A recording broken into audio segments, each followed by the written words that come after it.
A pinhole camera captures an image upside down.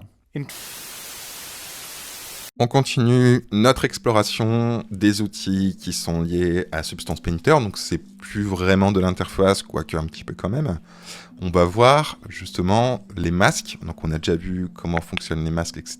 Mais on va aller voir d'autres types de masques qu'on n'a pas utilisés encore. Donc je vais toujours laisser mon calque Roughness qui est ici, qui me permet d'avoir une rugosité à 100%, donc mon objet sans accrochage de la lumière.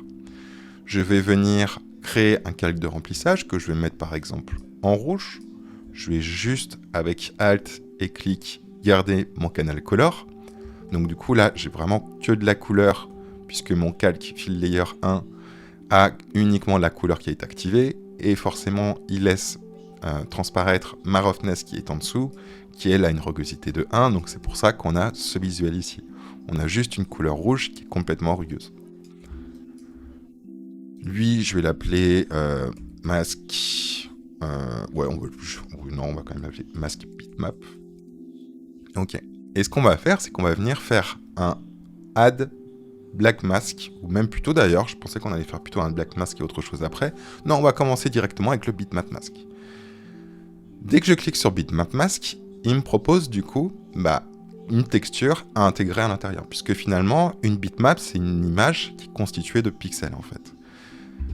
Par défaut, on voit qu'il met U de point texture. Ça veut dire qu'en gros, il va me filtrer tout ce qui est lié à des textures qui se trouveraient dans Substance Painter. Vous voyez, j'ai accès que aux textures. Si je viens sélectionner et je fais supprimer, là en fait, il va pouvoir me proposer tout ce qui se trouve sur Substance Painter.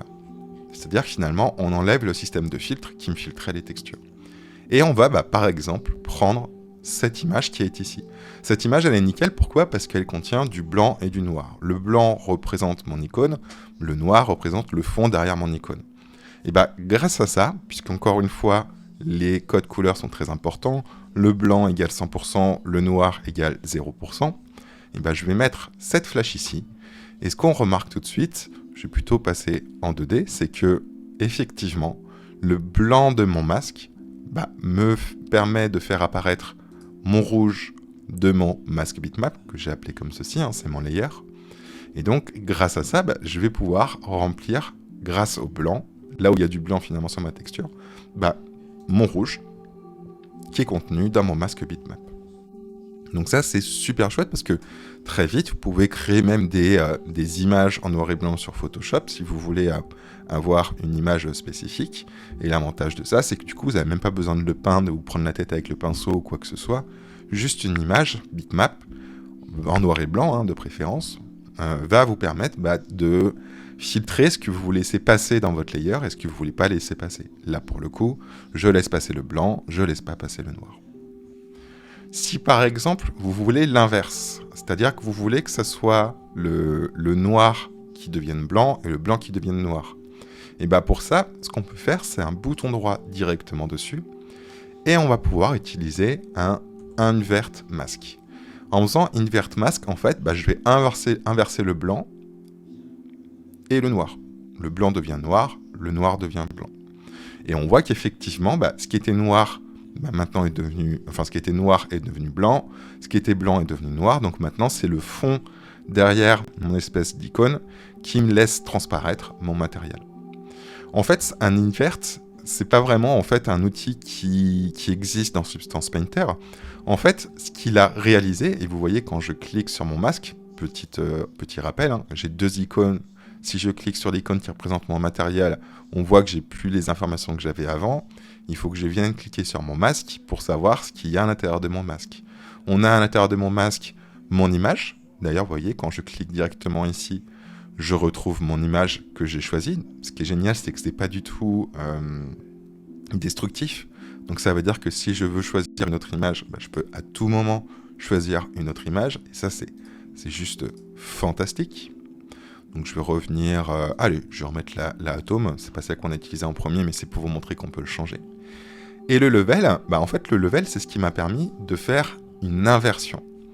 Le level, c'est quoi ? Ça permet finalement de choisir, on va dire, de contraster ou de pas contraster finalement ma texture. Vous voyez, par exemple, si je zoome ici, Si à un moment je rapproche le noir du blanc, bah vous voyez ce qui se passe, c'est que finalement je vais contraster ou décontraster, donc finalement le noir ou le blanc vont changer.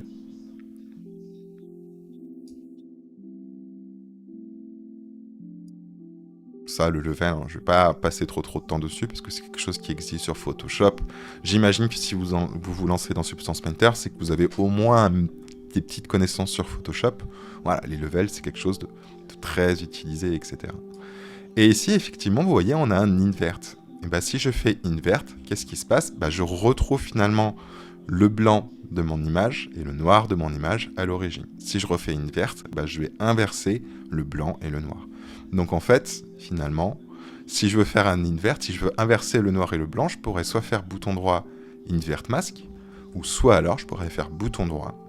Et vous voyez qu'on retrouve un level ici. Bah, si je fais level et que je fais invert, en fait, j'ai exactement la même chose. Simplement, en fait, en faisant invert mask directement, bah, vous allez gagner une étape. C'est-à-dire que vous allez gagner le fait de créer un level et ensuite de faire un invert. Là, finalement, Substance Painter va vous faire les deux en même temps, quoi.